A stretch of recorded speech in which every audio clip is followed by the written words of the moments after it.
J'ai toujours voulu faire de la BD, hein. Depuis que je suis tout petit, moi tout ce que j'aime c'est de dessiner.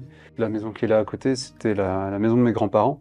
Je me revois encore le dimanche chez ma grand-mère en train de dessiner, tu sais. Et je passais tout mon temps à dessiner tout le temps. Depuis que je sais tenir un crayon. J'ai toujours fait que ça et mes parents m'ont dit à chaque fois que j'avais un crayon, je dessine tout le temps. Donc le dessin a toujours été naturel. Chez moi, j'ai jamais dû. C'est pas quelque chose qui est venu sur le tard, c'est quelque chose. Dès que j'ai pu faire du dessin, et toujours par la bande dessinée. C'était pas dessiner pour dessiner, c'était à chaque fois dessiner pour raconter une histoire. Pour moi, le dessin est un outil pour raconter des histoires, pour partir dans un imaginaire. Et c'est vers là que j'ai été. Et mes premières armes, on va dire, c'était principalement sur du manga. J'ai encore tous les Dragon Ball qui sont là. Je faisais des fanfictions Dragon Ball et je passais beaucoup de temps à ça. Puis après, il y a une période comics et BD franco-belge. Alors, les études de dessin, ça a commencé en 3e secondaire. Donc, j'avais quoi, 15 ans, 14? Ça commençait pas avant, il n'y avait pas avant à tourner. Et d'ailleurs, ça a été un des premiers challenge à surmonter, à savoir que mes parents voulaient que je fasse des grandes études. Ils m'avaient inscrit au collège Notre-Dame de Tournai, mais c'était des études ce qui est plus compliqué parce qu'eux voulaient que je fasse un vrai métier. Et pour eux, le dessin, c'était pas quelque chose qui était envisageable. Heureusement, à l'époque, j'ai eu un professeur mon professeur d'art plastique à l'époque a encouragé ma mère en disant « mais si, votre fils, on voit qu'il est passionné ». Et c'est peut-être l'élément qui a fait que ma mère a dit « ok ». Enfin, elle a bien vu que je me plaisais pas là à l'école où j'étais. Et c'est là qu'après, elle m'a inscrit à l'Académie des Beaux-Arts à Tournai, où j'ai commencé des études de dessin classique.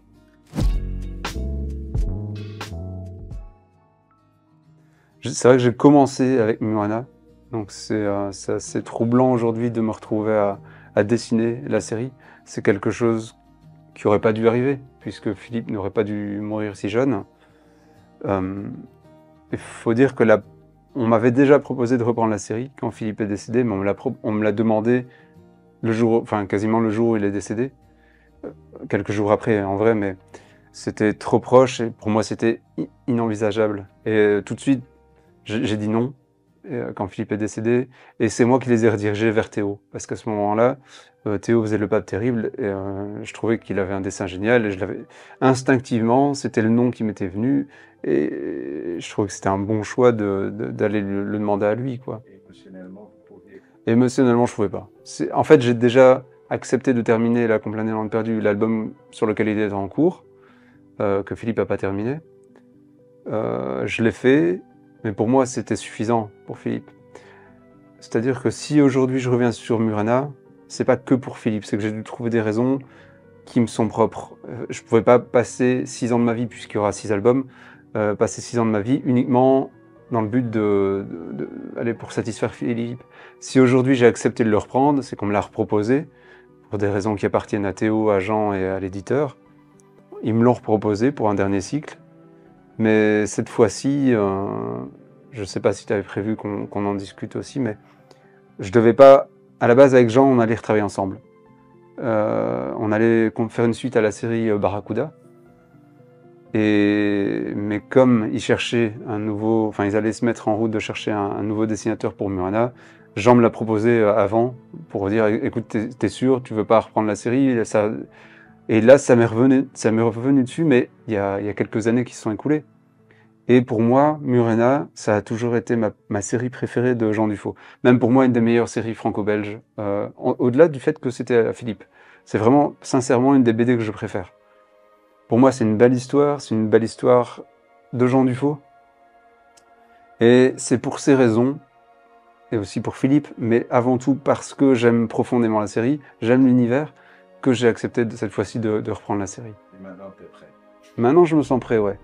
Maintenant, oui. Je le sens et j'avais besoin de ça. J'avais besoin d'une BD qui a cette puissance, qui a cette force, qui nécessite énormément de recherche historique. Mais c'est un truc dont j'avais besoin aussi maintenant. Autant ça m'aurait ennuyé quand j'avais une vingtaine d'années, que maintenant, c'est un truc qui me passionne, quoi. On a été plusieurs fois en Italie d'ailleurs cette année, tellement je suis passionné d'Antiquité, et ça me passionne de me replonger là-dedans. Mais il faut savoir que, allez, vous savez, j'ai été coloriste de Murena, j'ai déjà été coloriste sur 4 albums, mais j'étais aussi assistant de Philippe. Donc je l'aidais dans le dessin sur les 4 albums que j'ai mis en couleur. Donc j'étais assistant et en tant que tel, je faisais les esquisses de tous les décors. Et de ce fait-là, j'ai appris avec Philippe à naviguer dans la documentation. J'ai d'ailleurs repris toute la documentation qu'il avait. Enfin, malheureusement, les bouquins, il ne les avait plus. Sa femme s'en est séparée. Mais je me souviens encore des bouquins, donc j'ai tout racheté. Et j'ai énormément de facilité aujourd'hui à me retrouver dans Rome, dans la Rome de l'époque, de savoir à quoi ça ressemblait plus ou moins, parce que tout ça, je l'ai travaillé pendant 4 ans avec Philippe. Donc les challenges que j'allais avoir sur Murena, ça allait être les nouveautés que Jean allait apporter dans tout le côté historique. Tu fais référence à Vesper? Vesper, oui, c'est de la fantaisie. Aller dans la fantaisie, pour moi, c'est naturel parce que c'est un truc que j'ai en moi. Et je pourrais illustrer plein d'histoires dans cet univers parce que c'est un truc qui est naturel, si tu veux, chez moi. Dans Vesper, j'ai idéalisé mon dessin pour avoir une cohérence entre les créatures fantastiques et les humains. Il fallait que les deux aillent ensemble, donc j'ai un peu plus stylisé. Dans Murena, j'ai poussé mon dessin plus réaliste. J'étais plus loin dans les détails. Une planche de Murena n'est pas comparable avec Vesper. C'est 2 travaux différents, mais j'aime bien, ça permet une certaine... J'adapte mon dessin en fonction de ce que l'histoire demande, en fait.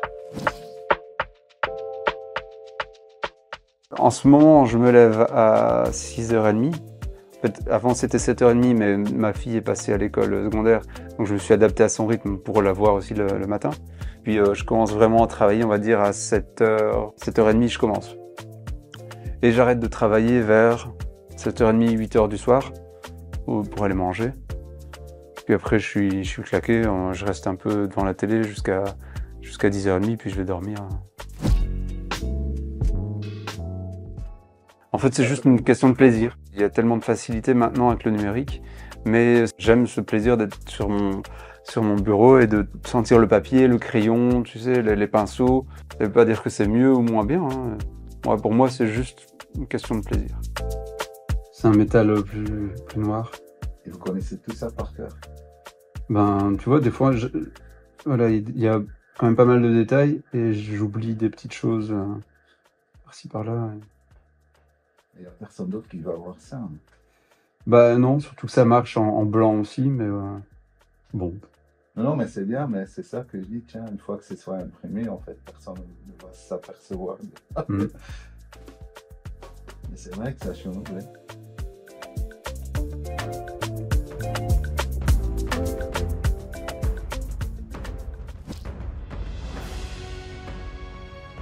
Non, si je dois être franc avec toi, on avait pour projet avec Jean de revenir sur Barracuda, comme je te l'avais dit, donc un jour ou l'autre, j'aimerais revenir dans l'univers du pirate.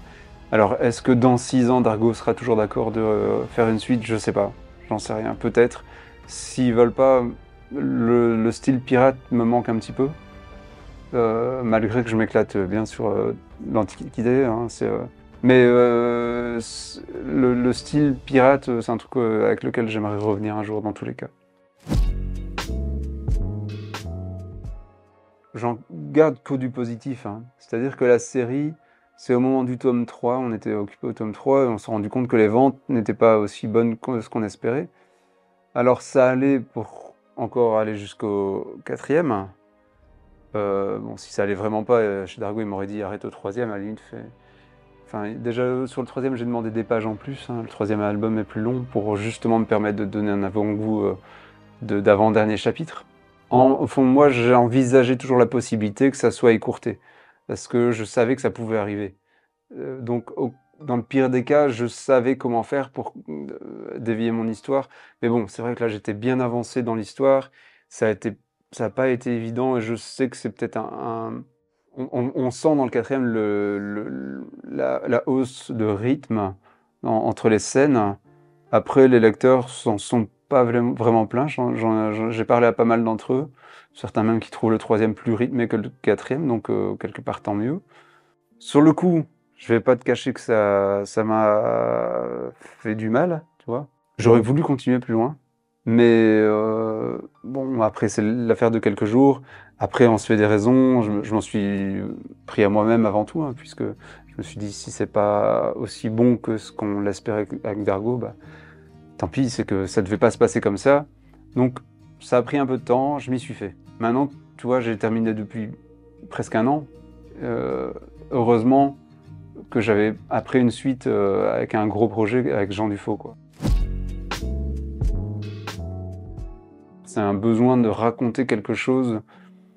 Déjà, le fait que ce soit une héroïne, c'était pas défini au départ. Pour moi, que ce soit un héros ou une héroïne, c'était pas important, mais c'est vrai que j'ai eu ma fille il y a 12 ans, et il y a 12 ans, j'ai commencé à penser à ce sujet-là, à cette histoire, et c'est parce que j'ai eu une fille que j'ai eu envie de prendre une héroïne. Mais ça aurait pu être un homme, ça n'aurait rien changé. Et puis j'ai eu envie de raconter cette histoire de fantaisie, j'avais envie surtout de créer un univers. Comme je te disais, je suis un fan de jeux de rôle, et notamment des Final Fantasy, donc je voulais créer un univers à la Final Fantasy, où tout serait inventé de A à Z, où j'aurais passé du temps en amont à imaginer tout un monde, ouais.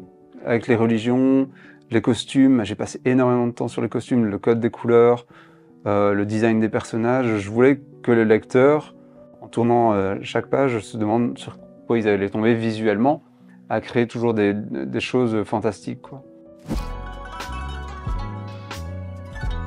Vesper, donc c'est le nom de l'héroïne, l'histoire d'une femme, une puissante magicienne qui utilise la parole pour incanter des sorts, et ainsi qui a une telle puissance qu'elle aide carrément un pays à gagner une guerre. Mais à la fin de cette guerre, elle va être trahie, puisque on n'a plus besoin de ses services, et les magiciennes comme elle sont assez mal perçues, plutôt comme des sorcières qu'il faut brûler. Et donc, elle va être arrêtée avec son compagnon, et on va lui couper la langue. Du fait de ne plus avoir de langue, elle va plus être douée de parole, et donc va être inoffensive. Mais de sa langue, grâce à un allié inattendu, va naître un petit être démoniaque qui va l'accompagner dans ses aventures, et ce petit être qui s'appelle Zarak va être un démon capable de se transformer en toutes sortes d'armes, et de ce fait-là, son aventure va continuer pour commencer déjà à aller libérer ses anciens compagnons.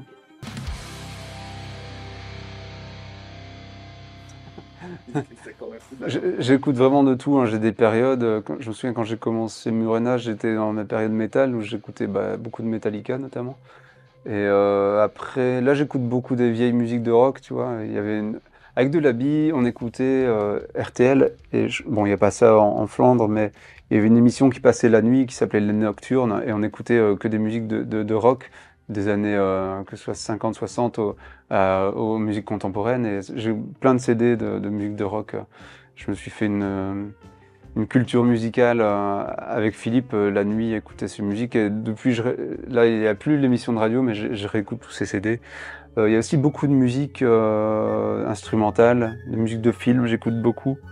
J'ai notamment eu l'occasion avec Vesper de faire un jeu vidéo, et pour le jeu vidéo on a créé une bande originale. Donc j'ai même eu l'occasion de travailler avec un compositeur, pour moi qui suis passionné de musique de bande originale, de travailler avec lui pour créer une bande originale pour Vesper, quoi. Ça c'était un petit plaisir personnel. Pour l'instant, je sais pas pourquoi, mais j'y pense pas à cette pression. Pour l'instant, en fait, comme je sais que la BD sort fin de l'année prochaine, ça paraît un peu loin quand même. Et du coup, je me focalise uniquement sur l'album, et j'essaye vraiment de faire les plus belles planches possibles que je puisse faire. En tout cas, ce sont les planches qui m'ont demandé le plus de travail de tout ce que j'ai déjà fait jusqu'à présent. Il y a deux personnes à qui je demande l'avis, c'est Jean Dufaux et Philippe Xavier. Jean Dufaux, je le vois une fois par mois, on se voit un mois chez lui et un mois chez moi, enfin dans notre région, et on va chaque fois passer une soirée ensemble, et je lui montre mes planches. C'est important pour moi d'avoir ce rendez-vous régulier avec Jean, parce que c'est une sorte d'objectif où je me dis, voilà, pour le prochain rendez-vous, il faut que j'ai fini autant de planches, et ça me permet d'avoir cette discipline, enfin de conserver cette discipline tout au long de l'année. Et Philippe Xavier, lui, c'est plus journalier. Tous les jours, on s'envoie une photo au moins de ce qu'on fait tous les deux. Et à chaque fois, il me donne d'excellents avis sur les planches, des petites choses à corriger, et ainsi de suite, qui sont des avis très différents de ceux de Jean Dufaux. Philippe a plutôt des avis purement sur le dessin, donc des choses qui vont pas techniquement, des erreurs d'anatomie. Jean aura plus un avis sur la mise en scène globale. C'est plus un avis extérieur de lecteur, et il a un avis vraiment distant avec mes planches, et ça fait du bien. Jean, il a d'excellents avis, très construits pour les planches. J'avais compris que Jean Dufaux avait déjà écrit tout le scénario du Ouais. cycle suivant. Pas encore tout, là, il en a écrit trois albums, mais il continue à les faire en avance. Ouais. Donc c'est pas encore la fin, on la connaît pas encore.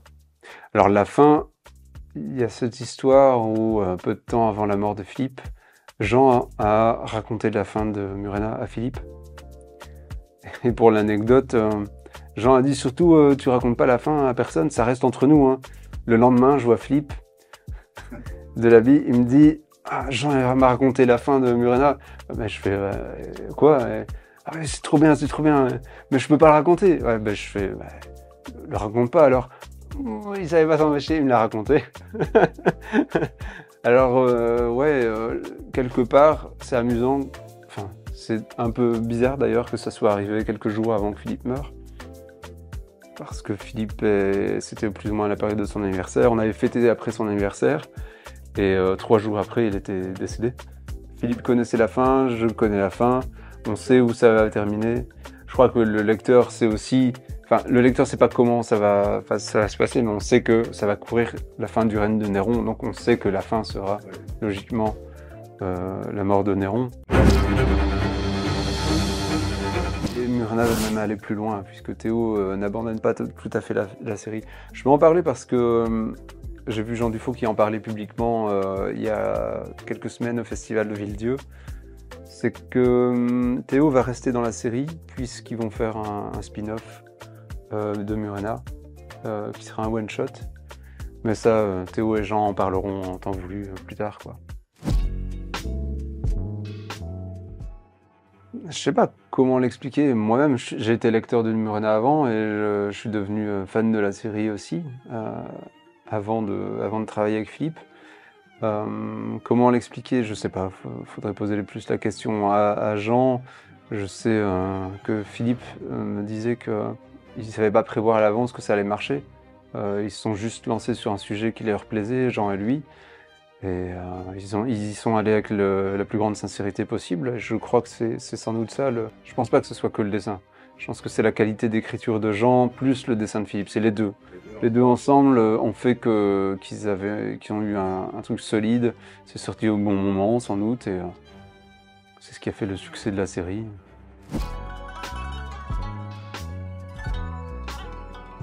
Ah non, c'est la bagarre, hein. C'est la guerre. Non, c'est pas vrai, c'est pas vrai. On s'est vu récemment, donc on parlait aussi du futur de la série. Et comme je disais, ouais, il n'est pas totalement écarté de la série, puisqu'il va faire une... D'ailleurs, l'histoire qu'il va raconter, je peux rien dire, mais c'est vraiment une très chouette histoire. Et je crois que les lecteurs de la première heure de Murena ça va vraiment leur plaire. Ouais, avec Théo, c'est chouette. Mais comme je t'avais dit, c'est moi qui l'ai amené sur la série aussi. J'avais dit à Jean, non, il faut que tu travailles avec Théo. Moi, j'aurais voulu, quelque part, que ça continue avec lui. Mais bon, malheureusement, pour des raisons qui les concernent eux, ça n'a pas pu continuer. Mais bon, voilà, c'est comme ça. Mais Barracuda, c'est ma seule BD où j'ai pas mis le mot fin à la fin de l'album, parce que à la fin de l'histoire, j'étais toujours proche de la série, et je m'étais dit, il faut garder une porte ouverte. Là où j'ai mis le mot fin au Chevalier d'Hélopolis, et j'ai mis le mot fin à Vesper, ça c'est bouclé. Mais Barracuda, il y a toujours cette envie de revenir, de retrouver, tu sais, c'est ma première BD, et de retrouver les personnages avec qui j'ai commencé. De donner cette série à quelqu'un d'autre? Non, je vais le faire moi-même. Oui. Mais si ça avait été confié à quelqu'un d'autre, ça aurait déjà été fait. Mais je suis toujours étonné de voir à quel point Barracuda marche encore maintenant. parce que je reçois mes relevés de droits d'auteur et chaque fois je suis surpris que Barracuda continue et ça me fait plaisir. Et donc ouais, on est quand même avec des gros chiffres de vente avec ça.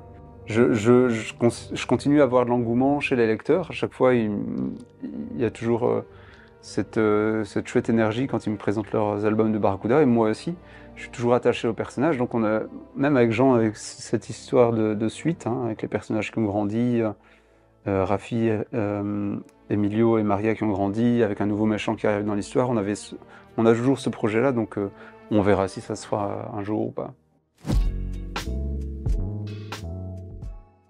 Pour l'instant, en fait, je suis très attaché aux séries, donc je suis content de pouvoir continuer à faire des séries, parce qu'à l'heure actuelle, c'est pas évident de lancer des nouvelles séries.